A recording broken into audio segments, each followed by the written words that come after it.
Danielle, thanks for having us. Thank you, Lynn. I'm so excited to be cooking for you today.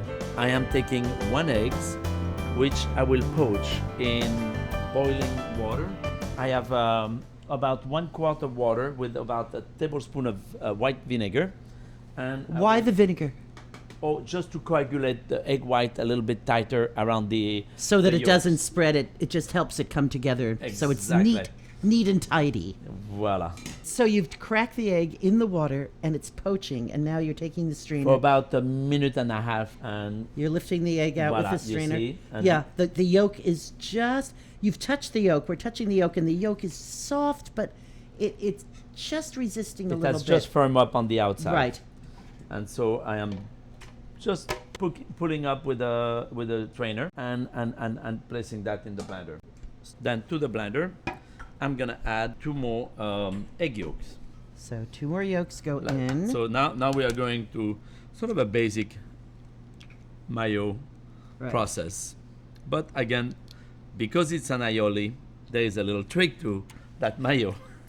And that is? And that is that I'm putting garlic.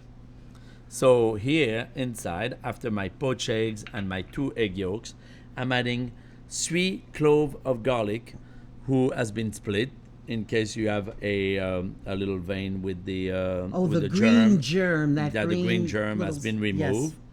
And the clove of garlic was cooked in water until in 2 water. Basically, we poach it until tender. Yes.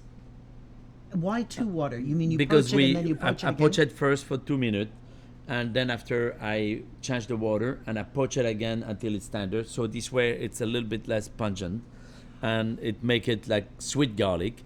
So I have those 3 cloves of garlic inside the blender, who is cooked almost tender, and I am putting 1 clove of raw garlic, who split and remove the germ as Now, well. why are you taking the germ out? Oh, because that one time, I worked in France for a chef called, I didn't work with him directly, but I heard his comment, and the germ of garlic was giving a very vulgar taste to the dish. And that meant that the germ is bitter, and the Yes, germ yes. is, and so. And we would never want to have a vulgar dish. Yes, exactly. Okay, right. My egg, my poached garlic, and my raw garlic is in the blender. Now I'm putting tablespoon of mustard. So I'm putting about 2 large tablespoons of mustard. Really nice tablespoons of mustard, Danielle. Voila. Beautiful mustard. Okay. And of course, Dijon. It's a Dijon, spicy Dijon. Right. I'm putting also a little bit of Espelette pepper, who is that pepper from, May I be taste? careful, it's spicy. Oh, yeah. It's a little bit, it's a hot pepper from the Pays Basque, Espelette, The little Basque village. area between Yes. Spain and France. Oh, And- that's a nice But pepper. It's a- exactly, it's peppery, but it's not burning, and it's long, but it's not lasting also. Yeah, but it stays on your tongue and it's really pleasant. Nice. And salt has just gone in. Okay. Yes, and I'm putting a tablespoon of water also to start up. So now I'm blending the eggs and garlic gently. This is really a very easy thing to do. That's the And other I'm thing. starting to add the olive oil. So the olive oil, you just pour it gently while things are blending. That's about what, a half a cup or so of olive oil?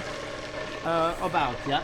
So you wouldn't do this completely with olive oil? I mix with canola as well. So it's Okay. about, I would say, 1/3 olive oil, 2/3 canola. Okay.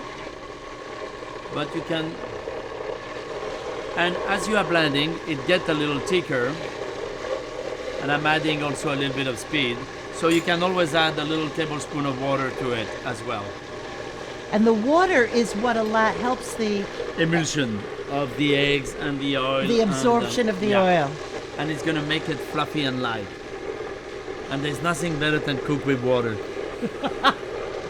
It has more or less the texture of a fluffy mayo. Oh my. May I? May we? We're just sort of dipping our fingers off of the spoon. Oh, So- the garlic comes through, but it's gentle, Yes.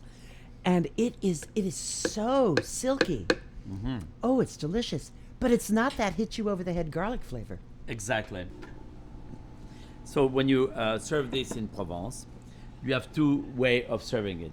You can serve it with vegetable who has been poached in salted water. Right?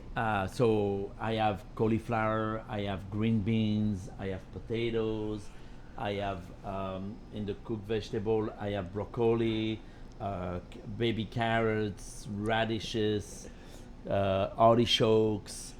What I love for me, I mean, in that dish is then you take your fork and you dip it into the little bit of aioli, and every time you pick up a little bit of sauce, the aioli, and you just it just give this wonderful sensation of very refreshing, very Provençal, very al fresco, outdoor. I mean, you know, spring, summer. We're sitting at a big long table out in the open air, right? The Mediterranean's right out Absolutely, there. we can hear the Right. birds. We can hear the birds. And we have the little bottle of rosé open, and here we are in Provence. Danielle, thank you. Thank you so much, Lynne.